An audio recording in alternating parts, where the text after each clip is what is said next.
Pick up your damn suffering and bear it. And try to be a good person so you don't make it worse. Well, that's a truth.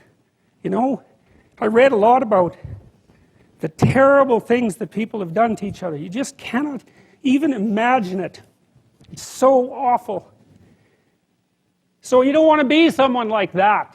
Now, do you have a reason to be? Yes. You have lots of reasons to be. God, there's reasons to be resentful about your existence. Everyone you know is going to die. You know, you too.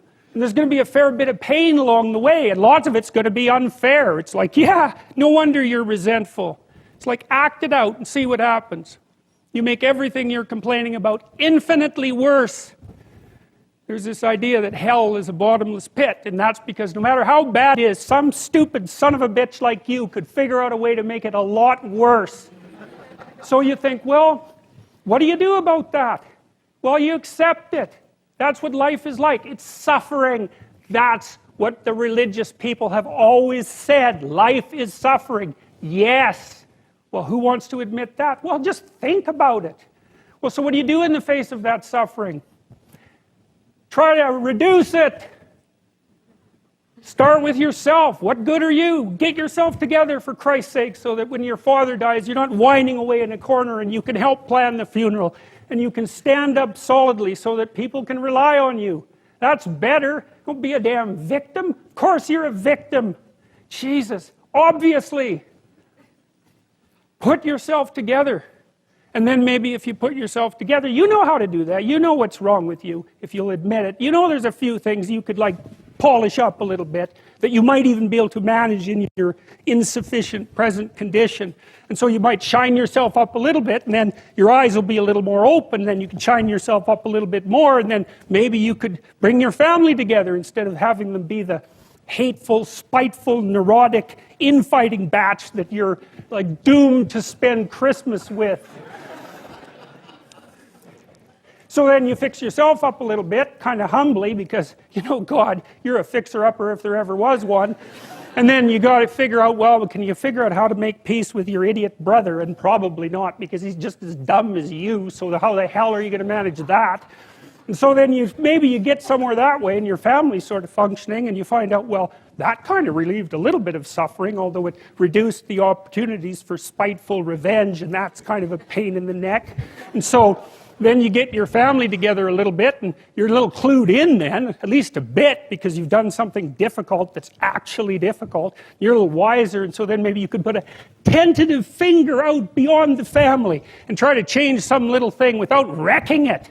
It's like, our society is complex, and we teach our students that they could just fix it. It's like, go fix a military helicopter and see how far you get with that. It's like, what are you going to do? You're like a chimp with a wrench. Whack! Oh, look, it's better. It's like, no, it's not better. Things are complicated, and to fix things is really hard.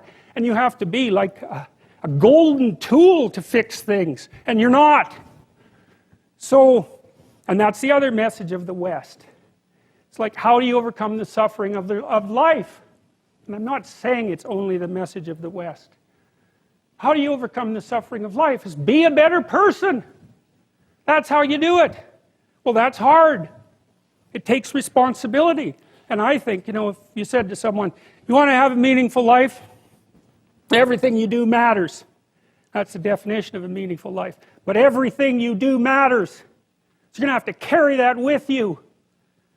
Or do you want to just forget about the whole meaning thing, and then you don't have any responsibility, because who the hell cares? And you can wander through life doing whatever you want, gratifying impulsive desires for how useful that's going to be.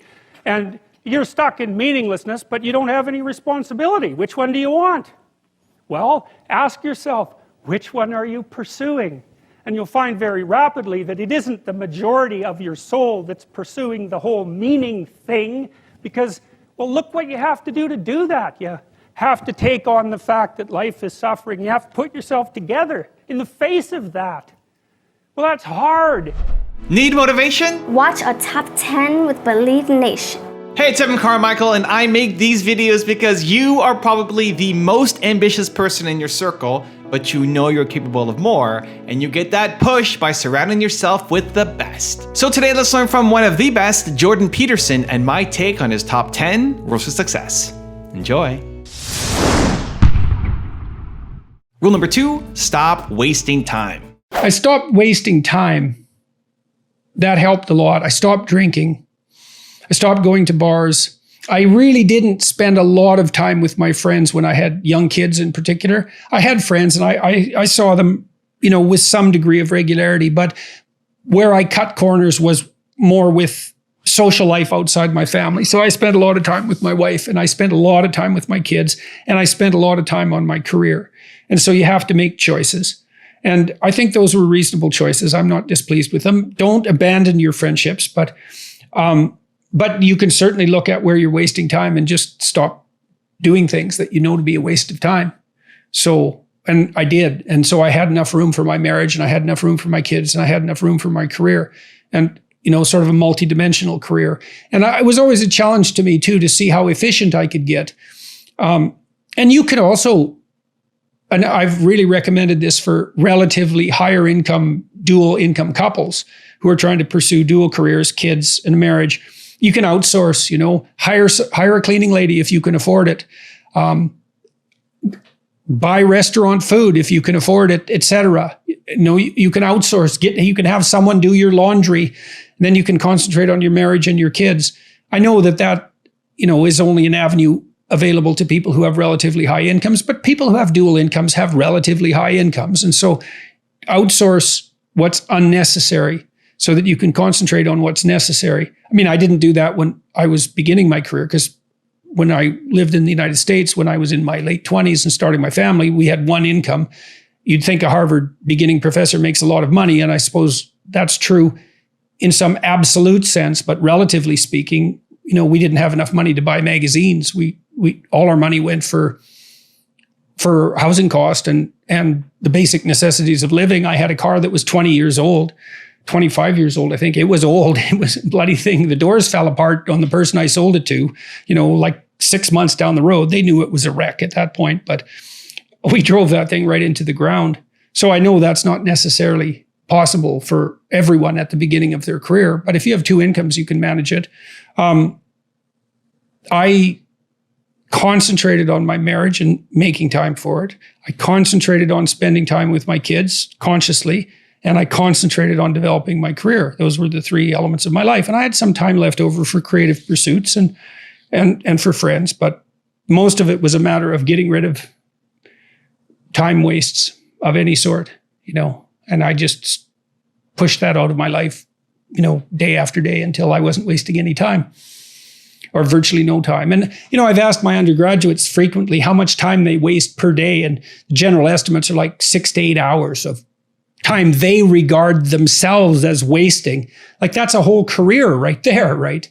So if you just stop wasting time, you can do a tremendous amount, especially if you also try to maximize efficiency. And I always found that incredibly motivating. A motivating game. How much can I do in the least amount of time possible? That's fun to try to do that, as far as I'm concerned. I know, that's maybe undoubtedly a temperamental thing, but if you're wired that way, that's a great meta strategy. Become efficient. I always asked my graduate students when they were designing experiments, they'd come with a proposal. I'd say to them, is there any way you could do this 10 times faster? What would you have to cut? What would you have to change to do this 10 times faster? And you can learn to do that. I also learned to force the task to fit the time. There's this dictum, work expands to fill the time allowed for its completion. Work expands to fill the time allowed for its completion. Well, there's a corollary to that, which is work becomes more efficient in proportion to the restrictions of time placed upon it. So if you say, well, this could take me 2 weeks, but I'm going to do the best job I could in 1 day, you'd be amazed. You can get 90% of the way, or 95% of the way, or sometimes even farther in that day. So that's another way of becoming efficient. If you only have 10 minutes to do something that should maybe take you 2 hours, maybe you can figure out how to do it in 10 minutes. You can get dreadfully efficient. So that's very much worthwhile in my estimation. If you want to do a lot of things, what else are you going to do? Rather than become efficient, if you want to do many things, you don't have much choice. But I found it extremely entertaining to try to do that. And when I was healthy, I could do a tremendous amount in a very short period of time. I'm very frustrated that that's not so much the case now, although perhaps it's coming back to some degree. Rule number 3, learn to listen. If I've got a friend in my life or a partner that I want to encourage to come out of their place of despair into a better place, how do I effectively do that without overpowering them or stifling them or making them feel inadequate, which is sometimes the consequence of trying to change someone you love? Well, example's good. But then I would say disabuse yourself of the notion that you know what is best for this person. Not only do you not know, you actually don't want that responsibility for 2 reasons. Let's say they do what you say and something good happens to them. Well, whose victory is that? Yours or theirs? And if it's yours, did you just steal it? And then let's say they fail following your advice. Well, they pay the price for that. And you can skip away merrily and say, well, I should have spoke more carefully. It's like, you don't mess about with people's destiny. You do not know where they're headed. Now, having said that, you do what you're doing in this interview, in this podcast. You ask people questions, real questions, like, how are you feeling? Oh, I'm not doing so good today. Well, what's up? What's going on? And you can't think, well, I'm going to ask questions to lead this person in a particular direction, because that's the same game, the same instrumental game. You have to see what it is that you want to know. Like I see this when people ask me questions after my lectures, Now and then, or during a Q&A, now and then people get up and they'll ask a real question. It's part of the ongoing dialogue. Something struck them. They stand up. There's something they really want to know. It's an honest question. And that goes real well. But not infrequently, someone stands up with a little prepared speech that's packaged as a question. So I get this from Christian traditionalists fairly frequently. They get up and they ask me about my religious convictions, but really what they want to do is corner me into admitting that I should accept Jesus Christ as my Savior and join a particular, let's say, denomination. It's not a question. It's just a manipulation. And so your questions, like your statements, your questions should be honest. And if you ask people questions and you really listen, they will untangle themselves. And that's partly why people love to be attended to, Like, if I meet people on the street, I ask them their name. They're all usually flustered when they come up to me. They don't really want to interrupt me, and then they're flustered. And the first thing I do is shake their hand and ask them their name. And I listen, I'm not that good at remembering names, but I listen to it. And they know how to say their name. And so it kind of settles them down. And then it sort of marks them out as a person against the background, And then if I pay attention to them and listen, they will tell me something in like 10 seconds that I need to know. Because they have something to say, And then if you listen, people tell you what they have to say, and then you get wise because you collect all that. And so you want to help someone. Well, first of all, you would decide that you're aiming towards help, right? And that you do that in the spirit of ignorance. This is what every good clinician learns is, I don't know where you're headed. I don't know what's wrong with you. This is a hard problem, man. It's like, what's your problem? I don't know what your problem is.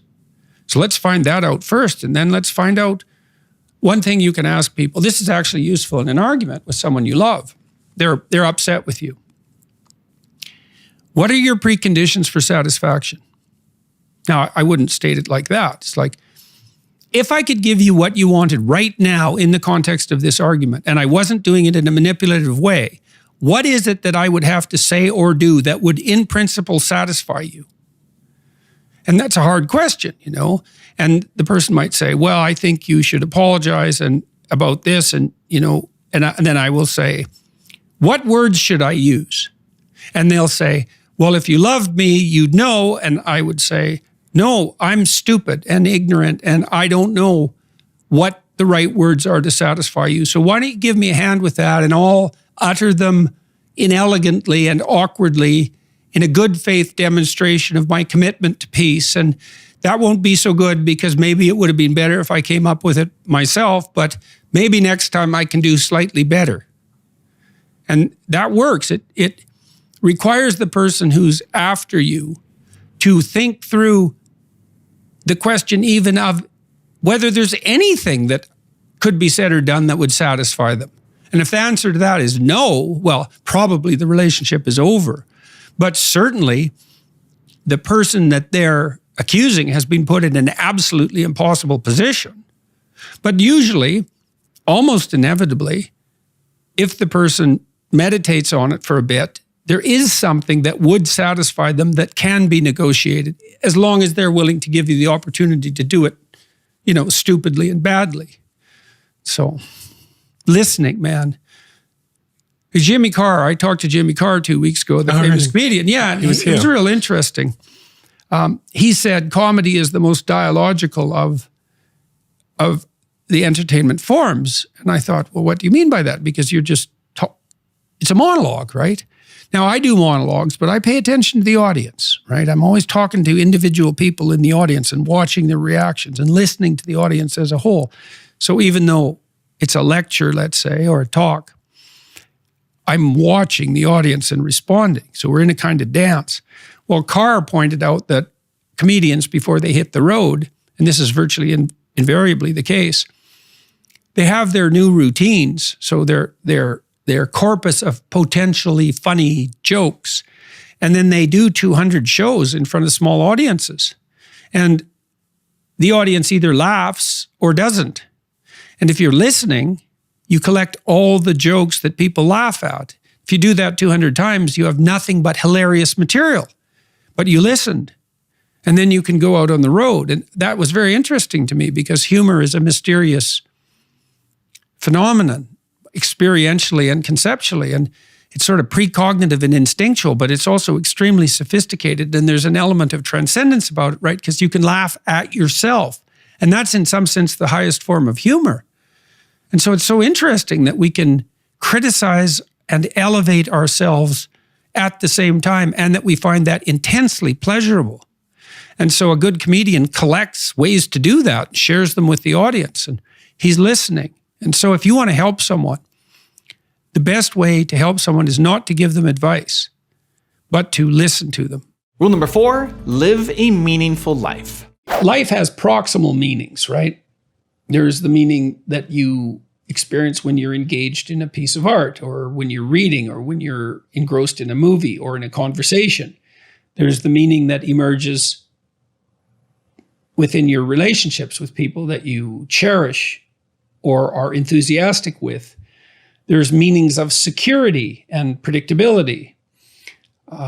There's meanings of duty and responsibility and active engagement with your job and your career. There's meanings of aesthetic pleasure. Now,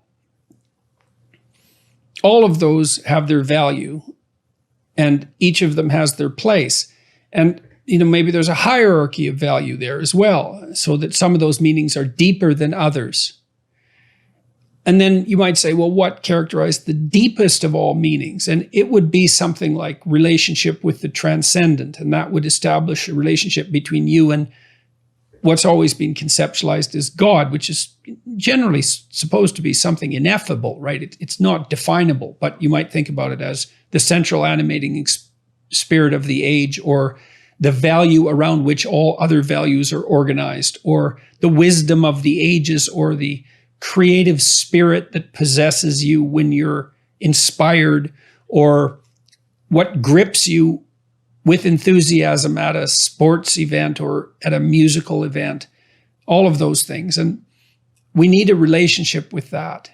And we find our deepest meaning in that relationship. And if we don't find it, I think, if we don't find it in something that's explicitly religious, then we tend to magnify something of lesser value, say something political, into that to fill the void.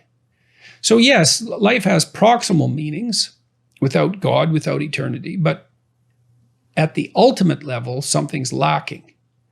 And it's the desire to fulfill that lack that, and maybe the lack itself, that's part and parcel of the religious instinct. So you can kill God, but you can't. That doesn't rectify the hunger for God. And then that hunger seeks out replacements. That's how it looks to me. So, and then, you might also say, well, does that mean you have to believe in God? And I don't think of the proper answer to that is that you need to agree with a propositional statement. Does God exist? Yes. No, like, is this table there? Yes. It's not that kind of relationship. I mean, it's characterized in the Old Testament as a struggle. So Israel means those who struggle with God. And you have to participate in that struggle. And you can do that, weirdly enough, as a believer or as a non-believer. Maybe sometimes more intensely as a non-believer. The issue might be more paramount then, the issue of virtue and the issue of the ultimate orientation. Also, to make sure you're actually taking action after watching this video, I've designed a special free worksheet just for this video. The worksheet will highlight all of the lessons learned in this video, as well as pull out our 3 favorite learnings and quotes that will inspire you to actually do something. The worksheet will also give you space to write down what your key takeaways are and your specific plan of action to make sure you're getting results. If you want the worksheet designed specifically for this video, absolutely for free, there's a link in the description below. Go click on it and start building the momentum in your life and your business. I'll see you there. Rule number 5, tell the truth. There's so many rules that are great, but what do you think is probably, if somebody was to read those books and there's one rule that you're like, this rule out of the 24 I've given you over these past few years, you can absolutely not get this one wrong. Which rule would that be? Tell the truth, or at least don't lie. Because you can't tell the truth, right? Because who are you to tell the truth? That's a mighty tall order, man. But you can stop saying things that you know are lies. And that will change your life if you do that.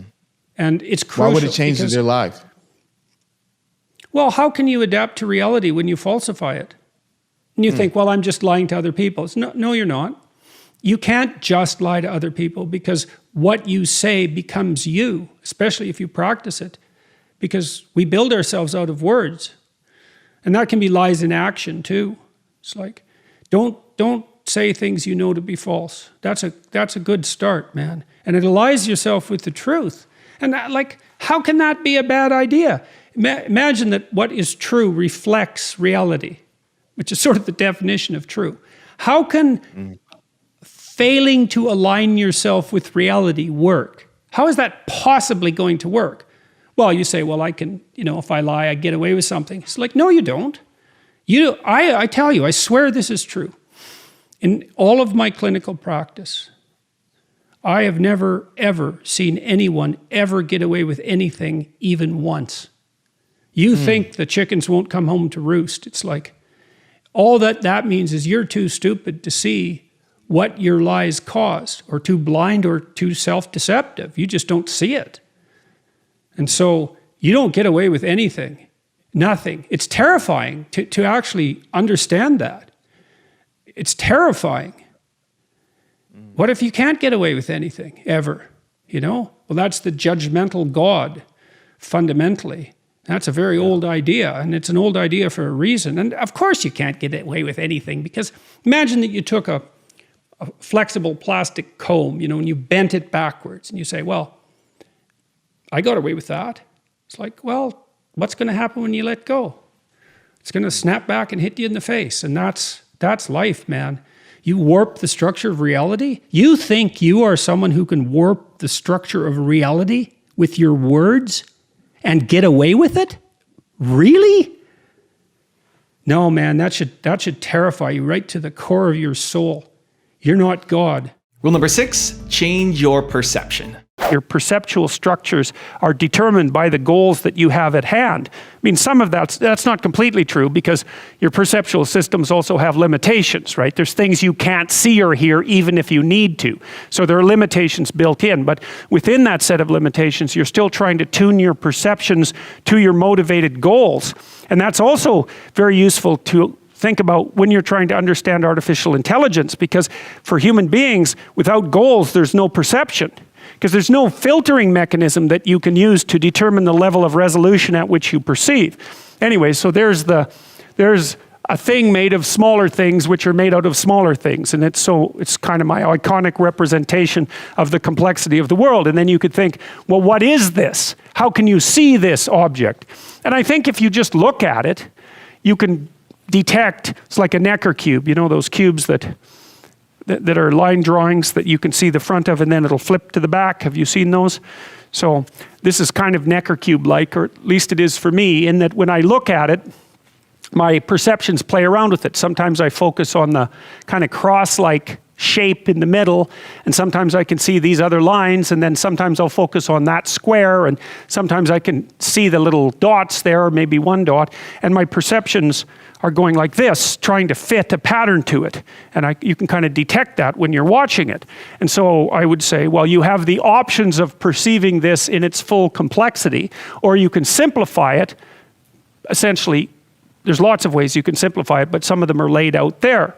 So you take the complex thing, you make a low resolution representation of it. So that's the rough area that all those dots occupy. That's the rough area broken down to its 4 most fundamental quadrants. That might be how you would look at it if this was a map of an orchard and you were trying to walk from south to north. That would be a useful representation. This combines this and this. That's that's the highest level of resolution that you can perceive this object at. That's lower resolution than the object itself. So the first issue is, how should you look at things? Well, that's a problem that intelligence has to solve. So that's one of the problems that intelligence goes after. And then I think what happens is we have the thing in itself, and then we simplify it with a perception, and that's like an iconic representation, and then we nail the iconic representation with a word. And that's how we compress the world's complexity into something that we can manage. We take the complex thing, make it into an icon, and represent the icon with a word. And then when I throw you the word, so to speak, you decompose it into the icon, and then decompose it even further into the thing, if you know the icon and you know the thing. And so then we can use shorthand, right? Because you have representational structures and so do I, and I'm just tossing you markers about your representational structures, and you can unfold them. That's what you do when you're reading a novel, because the novel comes alive in your imagination in your own idiosyncratic way. And it wouldn't if you didn't understand the references of the novel, right? The novelist has to assume that your basic perceptual structures and your intuitions and your instincts are basically the same as his or hers, because otherwise they have to assume that, because otherwise they would be lost in an infinite regressive explanation. So, and it's problematic often. For example, if you start reading Victorian novels, you may find that it takes a while to get into them because the presuppositions, the expectations are slightly different, and so is the language. You have to update the representations. Rule number 7, decide to love. You have to make a decision in your life, and this is a decision, and I would say that it's a voluntary element of faith, because it isn't exactly evidence-based. It's more like something you decide before you even look at the evidence. It's more like you decide to stake your life on this. Like, you know, if you decide to get married to someone, you don't really do it on the basis of the evidence that you're going to have a happy life, because you don't have that evidence. You do it, you decide that you're going to make a happy life with this person and that it's worth the risk. So you get married as an expression of faith. Okay, and so faith doesn't mean believing things that no one with any sense would believe. Faith sometimes means putting a stake in the sand and saying, here's where I stand in some sense regardless. And you do that when you get married. You do that maybe when you pledge allegiance to a friend. You have a best friend and you want to maintain that friendship as long as you possibly can. It's a decision of faith. Maybe you do that when you decide a career, when you go to university because you could have done something else, right? But you chose that. So that's where you put your faith. And like I said, that doesn't mean believing what no reasonable person would believe. Okay, so back to God is love. Well, I'm going to talk about being first instead of God. And being is the totality of experience. That we're going to define it that way for the purposes of this discussion. Being is what there is instead of nothing. And you experience that as a conscious creature. Being is what you experience as a conscious creature. It includes all your emotions, all your motivations, all your subjective experience, as well as everything that's objective. Okay, so it seems to me that all things considered, it's a useful move of faith to act as if you love being. And if you love something, then you want the best in it to flourish. And so maybe you decide deep in your soul that it would be better for you to act towards an end that makes everything that's good better. That's the best way to live, to make everything that's good better. And maybe to restrict the development of everything that's malevolent and evil within yourself and in the broader world, insofar as you're able to do that. And so I think that's an expression of love, is that because when you love something, you care for it. And the proper attitude towards being, I think, is care. And so that's one element of God is love. God being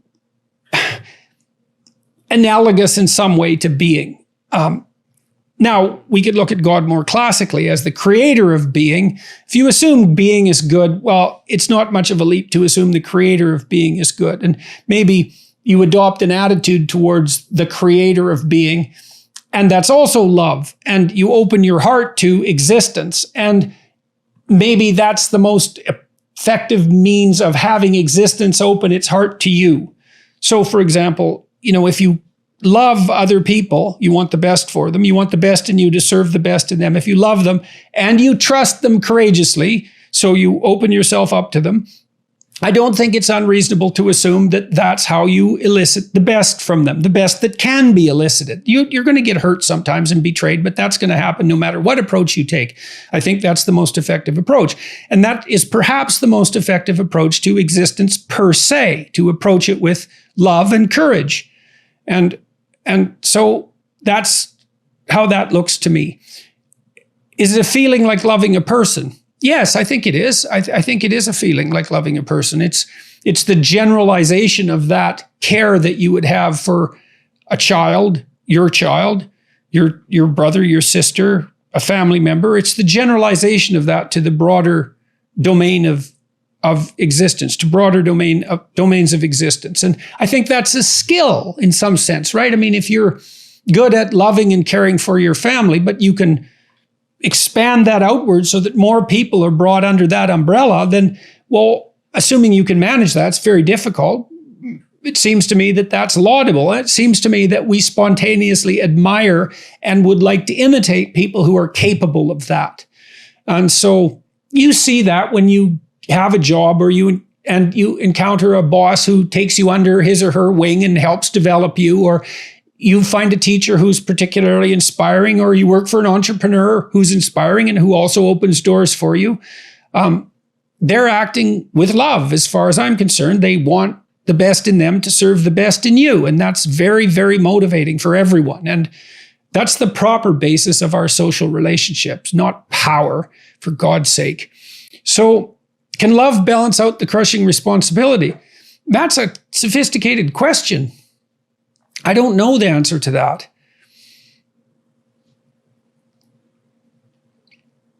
Love is warmer than responsibility. Love is part of empathy and agreeableness. It's a different dimension than responsibility, which is more part of conscientiousness and sort of a cold virtue. I don't know if it balances out the crushing responsibility, but I think it's the emotional analog to the crushing responsibility, right? So maybe there's love and duty, and they run parallel in if you're an ethical person. That's not all there is to ethics, but love and duty, they're important, and maybe they're better together than they would be as independent entities. Rule number 8, be grateful. So then you could imagine, I have this cottage in Northern Ontario, and we're fortunate. It's dark there, and so you can go down to the dock at night, and in the clear sky, you can see the vast array of the infinite heavens arrayed above you, and it's something that people who live in cities really don't get to experience anymore. They don't experience the sunset, which we also go out on our boat and watch pretty much every day. And that puts you in touch with what inspires awe. And that's not a propositional experience, that's a pre-propositional experience, and it's a deep biological experience. It's embedded in the prey response to a predator in part, because if you feel awe, sometimes you can feel that with music. A lot of people who are high in openness to experience will feel that quite frequently under the effect of aesthetic experiences, interestingly enough. Their hair stands on end. That's piloerection. That's what a cat does when it's frightened by a dog, like the little boy at the beginning of the story. The cat puffs up to look big, to be like meta cat, so that it can contend with dogs, or at least it can look like it might. And so when it sees a dog, the sight of the dog calls the best forth out of the cat. Well, that's what happens when you look at the night sky. It calls to you, right? Dr. Dawkins sent me a paper last week in preparation for a discussion that we're going to have tomorrow. And it was a very interesting paper, and I think I read it about 25 years ago, and he said, any functioning animal has to be a microcosm, a model of the environment within which it finds itself. Well, that's true of us. And so when you look at the night sky and that sense of awe grips you and calls something out of you, right, to respond to your encounter with the infinite, even your encounter with mortality, your encounter with finitude and limitation, all of that in relationship to the infinite. That sense of awe is also the calling forth of something out of you that can respond to the challenge of that infinite. Well, that's the microcosm within. It's a reflection of the structure of the cosmos itself.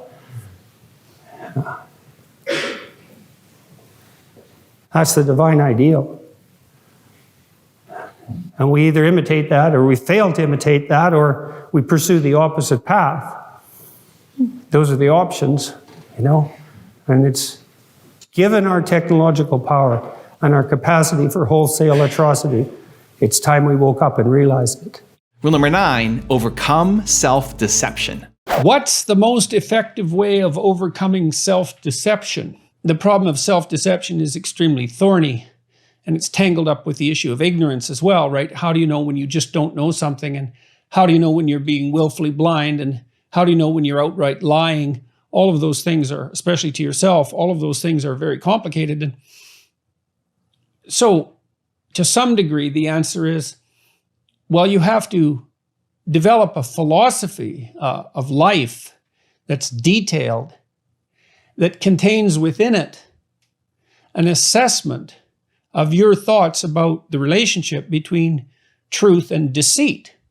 So, for example, do you believe that it's okay to lie? Is it okay to deceive other people to get what you want? Are there occasions when it's okay to deceive other people if that helps them get what they want? So that would be an instance, for example, of what people perhaps call white lies, right? Lies that are designed to be of benefit.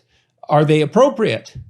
Do you feel that it's okay to deceive yourself or other people in the pursuit of things that you believe are valuable?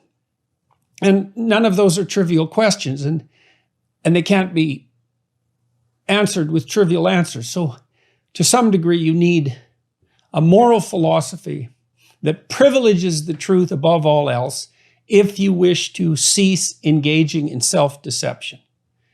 And then you might ask, well, how would you develop such a philosophy? And some of that might be, well, reading about moral philosophy, reading literature, because it often deals with questions of good and evil and deception, thinking about it, writing about it, reading about it. Well, I said that.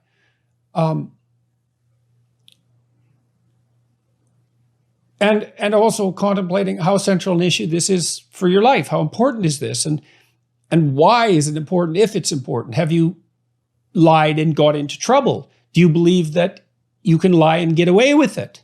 If you don't believe that you can get away with it, do you still engage in it? If so, why? All right, so let's leave the complexity behind though, but that's a necessary part of the answer. How do you stop deceiving yourself, assuming that you want to stop doing so? Well, I don't believe that you can tell unerringly when you're telling the truth. I think that some of the time, when you lie outright, you know. And so what I would recommend, and have recommended in my writings, in my books, especially in 12 Rules for Life, the first of my last 2 books, said tell the truth, or at least don't lie. And I added that codicil to the phrase tell the truth because it became evident to me when I was writing that, I don't know the truth, certainly not in its fullness. And so I can't say to someone, tell the truth, but I can say, if you believe that the truth is valuable, and if you believe that living your life according to the dictates of the truth is for the best for you and everyone else, let's say, then you could at least stop lying.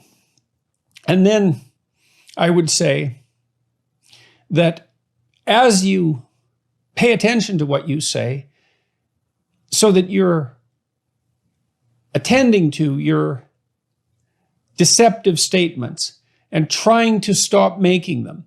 Some of them maybe outright they're not true. Some of them make you feel uneasy and weak. That would be a less evident criteria of falsehood, but still a reasonable one. You stop doing that.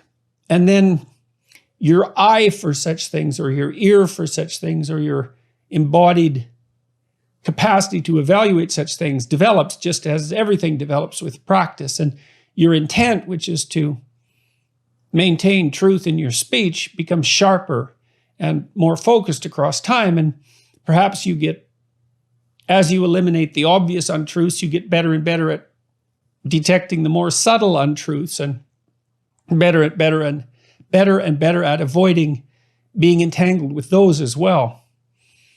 So the first issue, I guess, is the decision that it's best to live in truth. And then you have to decide how far you're willing to take that, if that becomes an absolute, for example, or if it's an important guideline, but perhaps to be superseded by other things. You have to sort that out for yourself. Once having established that, then I believe that you decide and practice not lying. And then possibly, if you're fortunate, if the world smiles on you, you'll engage in less self-deception. I guess the last thing I would add to that is that there's another form of self-deception that I wrote about in the second of my last 2 books, so the last one, Beyond Order. There's a chapter in there called Don't Hide Things in the Fog. And that really deals with self-deception too. So you might say, well, there's one form of self-deception that occurs when you say something that you know not to be true and pretend even to yourself that it's true, or even act as if it's true, or base other statements or actions on it as if it's true. But there's a more subtle form of self-deception, which I think is more pervasive, which is the unwillingness to look at, or the willingness to turn away from evidence that you know would undermine something that you want to believe, or make things inconvenient for you. I think like a cliched example is maybe someone runs a company and they have a chief financial officer, and they know that person's not exactly straight, but it's convenient not to look at the books. So maybe when they're around that person, they feel guilty and uncomfortable. And that's a sign that, something's rotten in the state of Denmark, so to speak. But then the self-deceptive act is to not look where you should look. And, that's the sort of thing that people refer to when they talk about the elephant under the carpet, or the skeleton in the closet. And sometimes, to mix metaphors terribly, it's better to let sleeping dogs lie, but often if you have the sense that there's something more to the story, it's painful and difficult to delve into it. But to not do so, which is the easy route, is a form of self-deception, a very common self-deception. And I don't think my experience as a clinician, and my personal experience as well, is that when you have a sense that something's up and you fail to act, you almost inevitably pay a much higher price for it at some point deferred into the future. So you have to think that through for yourself and ask yourself if you believe that's true. And if it is true, unless you want more trouble in the future, then perhaps you investigate when your moral unease, let's say, alerts you to the fact that there's something to investigate. And rule number 10, the last one before some very special bonus clips, is help others. Wherever I go in the world, people come up to me and they're usually, I wouldn't say they're happy to see me. They're often in tears, and they often have a pretty rough story to relate. They were suicidal or nihilistic or homicidal or trapped, desperate, and they tell me that real fast. And then they say, I've overcome that to a large degree, and thank you for that. And you think, well, that's really something to have that happen over and over. In some ways, you might think, well, how could anything better possibly happen to you than to have people come up to you all over the world, strangers, and open themselves up like that, like they're old friends so quickly. But at the same time, it's an awful thing because you see, even in the revelation of their triumph, the initial depth of their despair.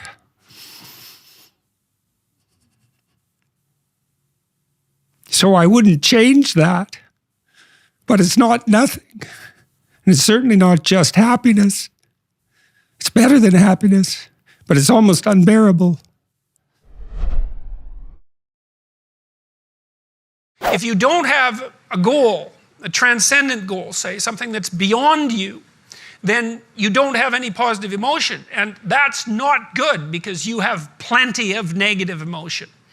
And that's the problem with fundamental claims of meaninglessness too in life, that it's the philosophical error that's made by nihilists, let's say, who say, well, life is meaningless. It's like, well, if you're a nihilist, genuinely, you've lost all hope. Your life isn't meaningless, it's just unbearably miserable. And that's a form of meaning. That suffering is a form of meaning. And you can try to argue yourself out of that with your nihilistic rationalizations, but that is not going to work. You need a transcendent goal in order to withstand the slings and arrows of outrageous fortune. Values aren't created, they're discovered. And they're discovered through a consultation with the parts of yourself that you're not conscious of, that you're not fully conscious of, that aren't fully articulated elements of your primary personality. You have to discover what your values are. And you're informed about that, well, partly by other people who will object if your values aren't appropriate, but certainly by a dialogue with yourself and with your conscience. That's a very important thing to know. It's part of the reason why I think that you need to tell the truth, because you're forced to negotiate with yourself to operate properly in the world. And if you've warped yourself, let's say, or some elements of yourself by engaging in self-deception and lies, and you're not now, because of that, you're not who you could be, and you don't live in the world as you should live in it, then when you discuss with yourself what your value should be, it will be as if you're discussing it with someone that you can't trust. And that's not good. Like, you can't afford that. Life is difficult and it contains many pitfalls. And unless you're careful and you sort yourself out properly and you aim high and walk on the straight and narrow path, you don't have a hope of understanding where you should be and at what time when the crisis hits. And the crisis will hit. The other thing you should do if you're not very industrious is discipline yourself. And so what do you do with that? Eat 3 times a day at regular meal times. That's a good thing to practice, because that starts to put some stability into your life. Get up at the same time. I would highly recommend all those young people out there who are listening, like, you want to get a jump on life, get the hell out of bed in the morning. You know, as I've got older, I've got up earlier and earlier. Now, that's partly because you don't need as much sleep, but it's also partly because I've got more and more disciplined. Like, get up early in the morning and get your things done. Man, learn to get up at 6 in the morning and you'll be one deadly creature, especially if you can get to work. You'll have half your damn day done by the time other people haul their sorry asses out of bed.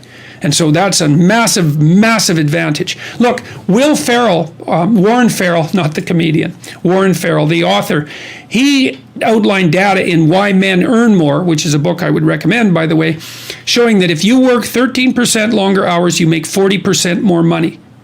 It's nonlinear. So you think, why is that? Well, imagine you had 10 employees and one of them works an extra 10%. It's not much. Well, how often is that person going to be promoted, assuming you have a clue as a boss? It's like you're going to look at the 10 people and you're going to think, oh, that guy's always here like 45 minutes early. It's like, why don't we give him the promotion? Obviously, right? So these small edges that you can manage like that, work an extra 10% or extra 13%, have non-proportional payoffs. That's part of the Pareto distribution. So get your sleep cycle organized so you get up in the morning. Learn how to do it. No excuses. I'm too tired in the morning. I don't like mornings. Who cares? That's not relevant. It's like, discipline yourself so you can manage it. Schedule your meals, because that's a good disciplinary routine. And then learn to use a calendar, like Google Calendar. Many of you out there do not use a calendar. Okay, a calendar is not a prison, and it's not a tyrant. Not if you use it properly. A calendar keeps anxiety at bay. It makes sure that you do what you need to do, which is important, because otherwise you fall behind. But if you use it properly, it also helps you plan what you want to do. So I could say, well, lay out your damn calendar and design the days you would like to have. That's what your calendar is for. So you can put in all sorts of things in there you want to do, and that would be good for you. And that's a really good way to start being more industrious. Make a plan. You need a plan for 3 years. You need a plan for the next year. You need a plan for the next 6 months. You need a plan for the next 3 months. You need a plan for the week. You need a plan for the day. You need a plan for the hour. All of that. I make lists constantly of what I have to do. And they're like daily, weekly, monthly, yearly. Right now, I can't look out more than about 6 months, because my life is too complicated and chaotic. But you need a vision of who you could be, what character you could have. 3 to 5 years out, you can't go much farther than that, because life is too unpredictable, I think, to make vision that's longer term than that subject to. There's too much chance associated with it to spend a lot of time on. Maybe you can stretch it to 5 years, and in rare cases, you can have a 10-year goal, but it has to be pretty low resolution. But you want plans at all those levels of resolution. You want to write the things down. And because what are you going to do? You're going to stumble around and get what you need? You're going to stumble around and be useful to other people? And it's useful to be useful to other people, They want to work with you then. They want to do things with you. They want to have you around. They trust you. They open up opportunities for you. And if you stumble around like you're blind, you're not going to get anywhere. And then you're going to suffer. And then you're going to be bitter. And then you're going to be cruel. So that's hell. That's a bad outcome. One of the things that distinguishes my work, say, from the work of someone like Ayn Rand, is that I make the case continually that there's no such thing as atomized individuality. And so, for example, if you're going to treat yourself properly, which you should, you have to treat yourself as an iterated process across time properly. So you today, you tomorrow, you next week, you next month, you when you're old. You're already a community if you're going to treat yourself properly. And if you treat yourself properly, you're going to take into account your family, and you're also going to take into account your community, all simultaneously. But the right place to start is with the things that are within your local control, and there's some humility in that. It certainly has nothing to do with instantaneous self-gratification or selfishness. Before you can be a painter who can paint what's beyond mere memory, you have to inculcate that discipline skill, and a lot of that is painful repetition and hard grinding work. It's the sacrifice of the present for the future. But once you manage that, then things open up. And virtually everything you learn of value is like that's very, very, very difficult to learn to write. And there's arbitrary rules that you have to follow and bind yourself to. And while you're learning those rules, the probability that you have any creative freedom to speak of or any facility with the rules is very low. You're a rank beginner. And even to some degree, whatever creativity you have is going to have to be stifled while you're passing through that keyhole. But if you pass through it, then something massive opens up on the other side. And it is definitely the case that disciplinary institutions, universities, are exactly that, is they're places of guidance, and they're places to encourage people to develop the discipline that's necessary to see beyond the discipline. I mean, that's why we have disciplines, right? I mean, the words aren't there by accident. You have to narrow yourself first, and then you can broaden outward. And so that's part of the process of maturation. That's part of the sacrifice of childhood. Say, in childhood, you're nothing but potential, but it's not realized and you don't know how to realize it. And so then the question is, well, how do you get to a point where you realize the potential? And the answer is, you sacrifice almost all of it to a single direction. This is Nietzsche's commentary on the Catholic Church. He's a great admirer of the Catholic Church, despite the fact that he was also a radical critic of Christianity. He said, the thing about the Catholic Church is that it forced everything to be interpreted within a single explanatory framework. And that was a discipline. And once that discipline was established, then the disciplined mind could explode in every direction, which is precisely what happened.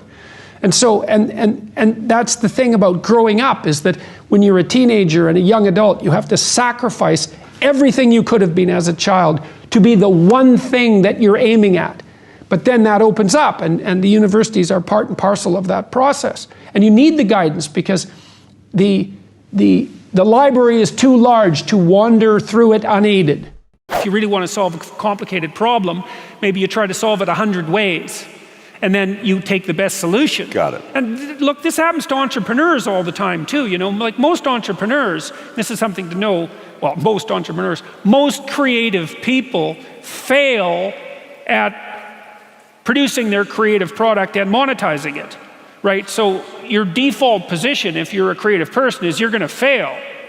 And so, and that's because it's hard to come up with something new, and it's hard to present it to the market at the right time, and it's hard to market it. Like, those things are really, really difficult. And so what successful entrepreneurs do is they just keep doing it over and over and over and over and over and over and over. And eventually, if they're fortunate, one of their ideas happens to hit the right place at the right time. And so that's also Darwinian in some sense. You know, you're creating all these little enterprises that are sort of alive. They're run by people, after all. And even if your idea is good, that doesn't mean it will be successful. There's so many things that have to be taken into account. So this is partly why persistence, and that's part of conscientiousness, is so useful. It's like, you know, what do they say? If at first you fail, then try again. And that would probably mean try something different rather than the same thing. But persistence is helpful because it enables you to run many, many experiments. And you need to know that the baseline is failure. You know, it's important, because otherwise you'll blame that on yourself.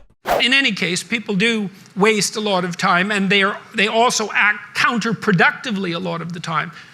Regardless, we do make progress, and we can thrive under the difficult conditions that make up our lives, and we can resist the malevolence that entices us. That's within our power, and we don't know the limits to that. And we also know that it's better to, we all know this, that it's better to live courageously than cowardly. Everyone knows that. That's what you teach people that you love.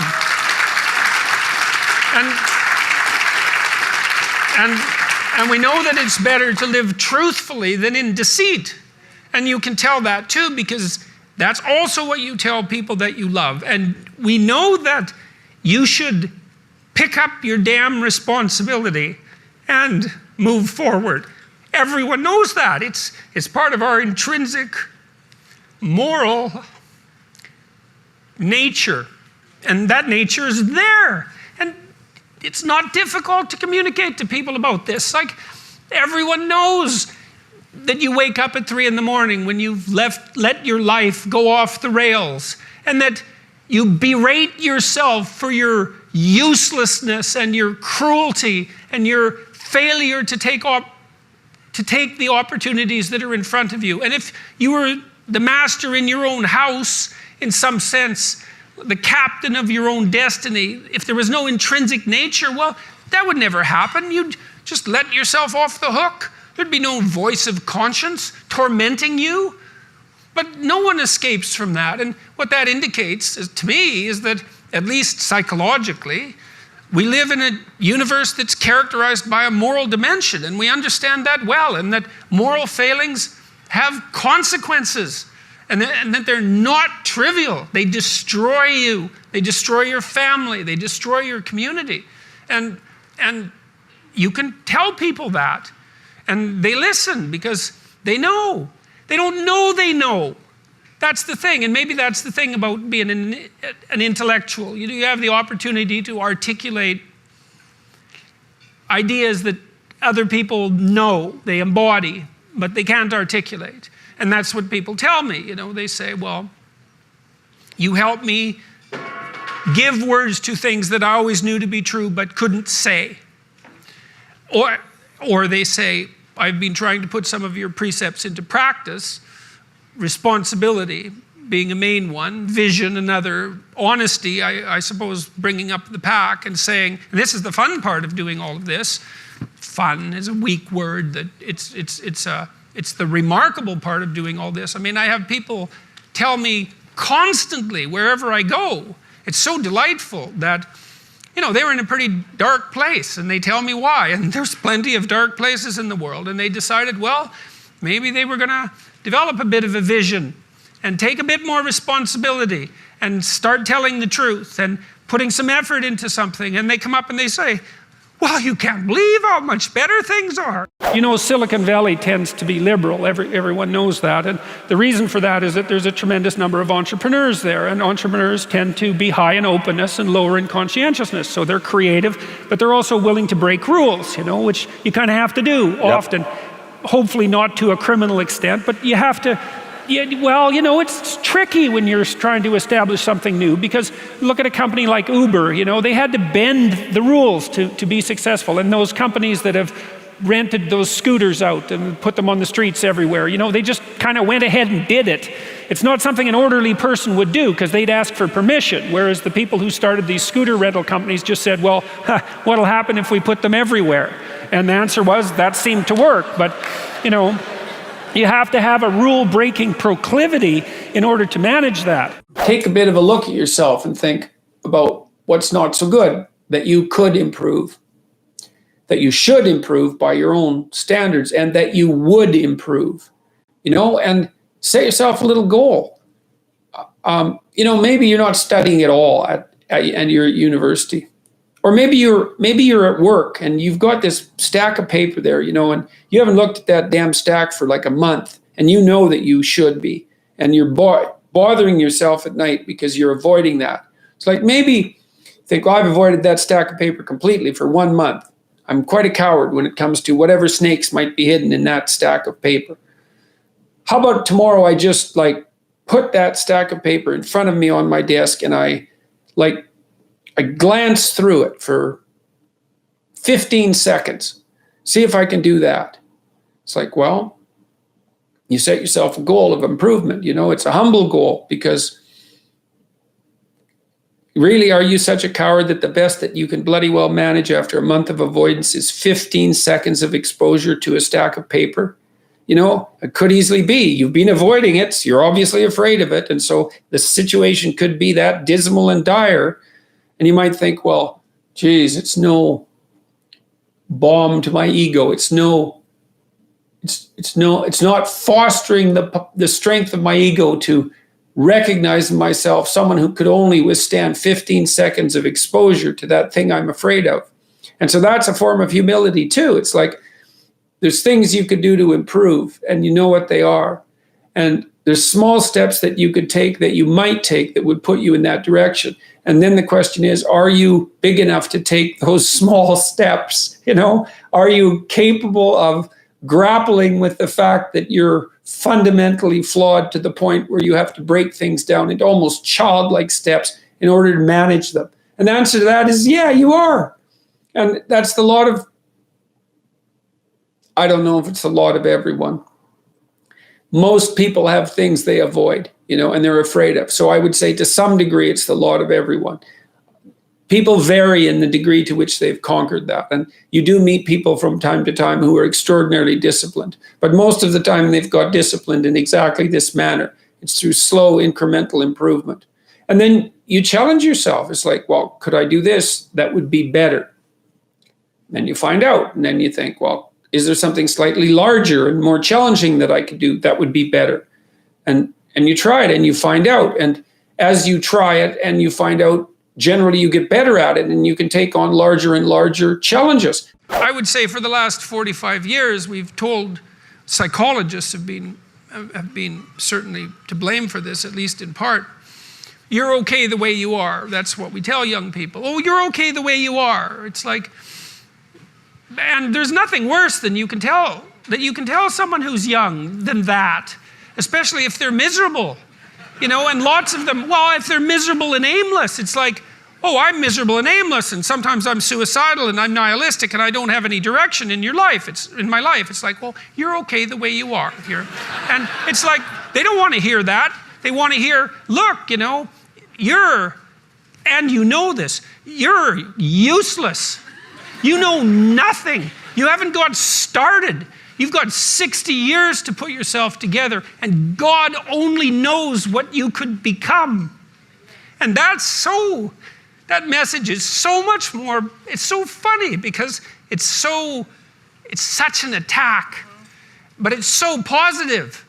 Because there's faith there in the potential that makes up the person rather than the miserable actuality that happens to be manifesting itself at the moment. And young people respond extraordinarily well to that. Because, and you know that if you're a parent and you love your child, your son, your daughter, what you're trying to foster is the best in them. You want that to manifest itself across the course of their life. You want them to become continually more than they are, to see what they could be. And I think that's part of the great message of the West, is that's the ethical requirement of individual being in the proper sense, is to constantly note that you're not what you could be, to take responsibility for that, and to commit yourself, like body and soul, to the attainment of that ideal. You have to negotiate until you come to the best solution that can be negotiated, which isn't necessarily a perfect solution, but it might be the best one that can be done. And then you have to stick with it until the next negotiation. And if you get upset during the negotiations, which you likely will, because these are difficult topics, how to divide up responsibilities in the house, and people get mad because they feel they've been taken advantage of or aren't being listened to. One of the rules was, well, you can leave the discussion, but only until you calm down, and then you have to come back, because these things have to be pushed through. They have to be negotiated through, because the alternative is, well, important things don't get done, or people do them resentfully because they're sort of forced by their own orderliness or their own conscientiousness, or by force, psychological or otherwise, on the part of other people. These things have to be negotiated through. You can tell if you've got the balance between making peace and speaking the truth right if the conversation continues. And it can be emotional and will be and can be difficult because important things have to be dealt with. But as long as the people are still in the conversation and communicating, then you've got the balance right. And you might have to take a break. Maybe you have to hold off till the next day. Maybe sometimes when you're negotiating something that's difficult, you have to offer the other person the opportunity to sleep on their decision too, which I think is often a very good idea. If you have to make an important decision in your life, it's very useful to tell the person that you're negotiating with that, look, I'm interested in this and it seems good, but I'm not going to agree until I sleep on it. Gives you, well, lots of things happen when you sleep. You organize your brain when you sleep, at least to the degree that you can organize it. And you can often be more solid or more doubtful about a decision if you sleep on it. There's lots of ways of defying the crowd, let's say. I mean, you could live your life the way that you want to live it. That's a matter of action, and they say actions speak louder than words. And one of the best things you could possibly be is an inspirational example. So that's not nothing. That's something. Live properly in your defiance of the crowd, right? Make your own course. Allow yourself to be guided by your own genuine principles. You don't necessarily have to advertise that, which is in some sense what you're doing when you're debating, because you're taking the manner in which you act, like if you're an integrated person and you're articulating that. But maybe you can't do that because you don't have the verbal skills. Well, then the question would be, maybe you should develop some more verbal skills. I don't know this for sure, Dave, but generally it's useful. How do you do that? Doesn't hurt to read. Really doesn't hurt to write. A little bit of writing every day clarifies your thinking. Look, it's good for you to go take your place in the world. Have some ambition. Have a vision. Have a goal. Have a strategy. Try to be a good person. Not because it's your duty precisely, because that's the proper way to live. We're in danger of undermining all of that. And it's not good for people. One of the things that I've really learned, for example, recently is that learned to articulate better, is that there's a very tight relationship between aspiration and responsibility. So let's say, well, the first question might be, do you need to aspire to something? And the answer is, well, yes, because you have to do something. If you just sit there, you'll die. You can't just sit there. You have to go act out in the world. Okay, so act towards what? Well, that's whatever your aspiration is. You have to have an aim. Okay, well, what should the aim be? Well, it should be something worth doing, let's say. Why do something that you don't feel is worth doing? What do you think's worth doing? Well, if you watch other people and you judge when they're doing something worthwhile, you usually judge them positively if you see that they're taking responsibility, at least for themselves. What, do you want to be completely useless so other people have to take care of you? That's pretty pathetic. And maybe you could get your act together so you're taking care of yourself and your family. And maybe you could even do better than that and take care of yourself and your family and your community. You need a value hierarchy. It's inevitable that you have a value hierarchy and that you look at the world through it, and that it should be well structured, and that there should be something of divine importance at the top. I would say what should occupy the top position is the realization, for example, that each person is of divine value, and that the most appropriate way of interacting with potential is by embodying and speaking the truth. That's not a bad way of briefly conceptualizing what might be at the highest pinnacle of the value structure. I would say that's what the logos is.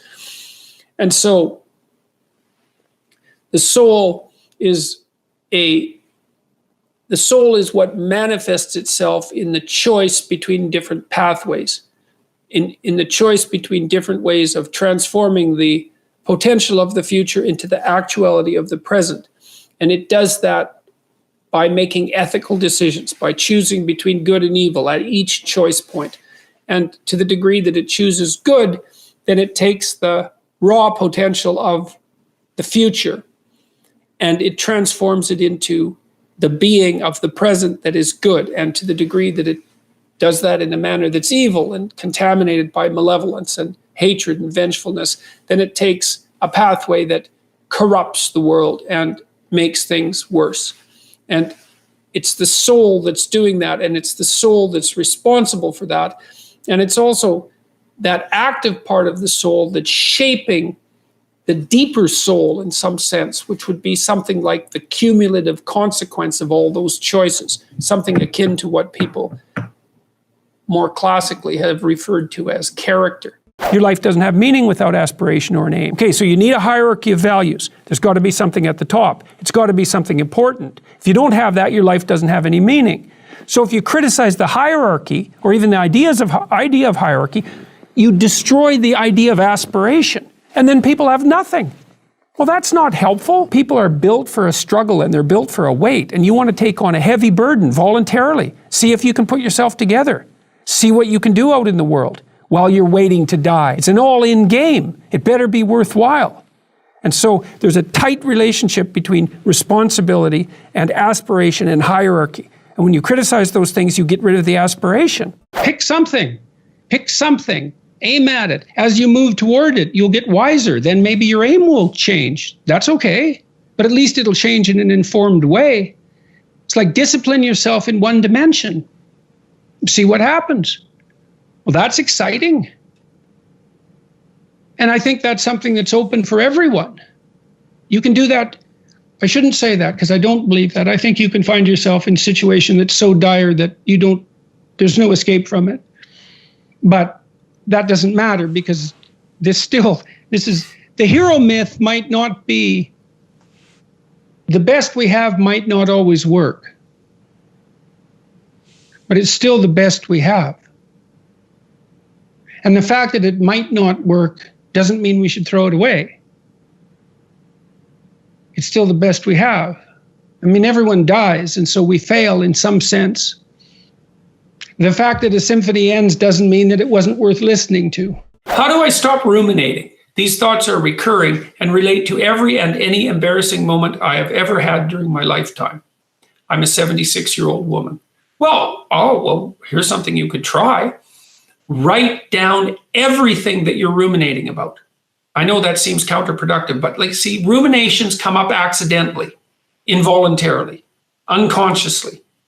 Whereas if you write down everything that you're ruminating about, you're facing them voluntarily. So I would say, well, open up a journal or a Word document, whatever, and write down every time you ruminate about something, write it down and write down every rumination you can remember exhaustively. Write them all down. That would be the first thing. And the second thing is standard behavioral therapy practice. The next thing would be write down why you think they happened so that you get a good causal account. And then write down, well, what you might have done about them then, but more importantly, what you could do about them in the future to avoid that. Because it doesn't matter that something embarrassing happened to you once. What matters is whether or not you're likely to repeat it in the future. But my suspicions are that even if you could just start simply. Write down every ruminating thought that you have voluntarily and think about them in detail and write them down in detail. Get every little word down. And then you have that document. And then when you have a thought and start to ruminate on it, then sit down later after the ruminating thought goes away and bring it to mind voluntarily. So every time you have a thought you don't want to have, later practice having that thought on purpose. And try that for about a month and see what happens. Because it's often the case that if you start thinking about the thoughts you're ruminating on consciously and confront them voluntarily, that they will start to go away. I took what I learned about what happened in the Second World War seriously. It's like, wow, we can be really bad. We should do something about that. Like, that was unacceptable. Well, was it or not? Well, how unacceptable? Was it change your life unacceptable? Better be, if you want it not to happen again. And it's not like the next time it happens will make the previous time look like a picnic. We're way more powerful than we were. You know, and we're getting to the point, this is something Jung talked about, especially near the end of his life. We're getting so powerful that each individual is now a force of almost unimaginable destructive power if they so choose to be. And that's just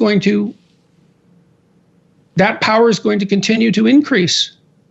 And what that means is that the degree to which each of us has our act together is going to be something upon which the world increasingly depends for its maintenance. You see these mass shootings all the time, and everyone does the same thing. Oh, how did that happen? Why did that happen? How can it be this way? It's like, well, why don't you read what they said about why they did it, and just assume that that's the reason. And if you go, oh, well, the Columbine kids, oh yeah, it was like, oh, they must have been bullied. Oh yes, because, you know, the natural response of anyone who's been bullied is to go arm yourself to the teeth to plot the destruction of the entire city. I think it was of Detroit, to line your entire high school avenue with bombs and then to go and shoot your classmates. That's what happens when you're bullied. It's like, no, that's not what happens when you're bullied. That's a stupid explanation. It's shallow beyond belief. And it really emerges only because people don't want to contend with the real issue. And the Columbine kids, well, they were contending with the real issue. You know, they basically said quite forthrightly that in their own arrogant estimation, being itself was corrupt and unnecessary, and it would be best if it was eradicated in the most brutal possible way as fast as possible. And you get to places like that if you dwell on revenge for 3 or 4 years in your mom's basement. You know, you can go to very dark places.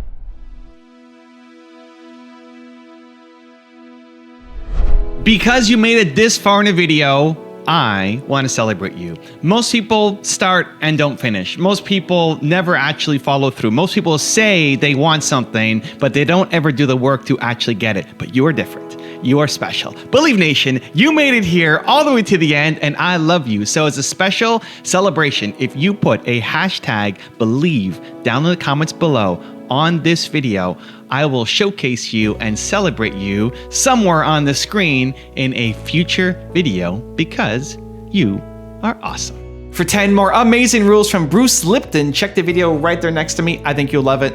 Continue to believe, and I'll see you there. You want to change the world? We don't have to physically go out and physically change the world first.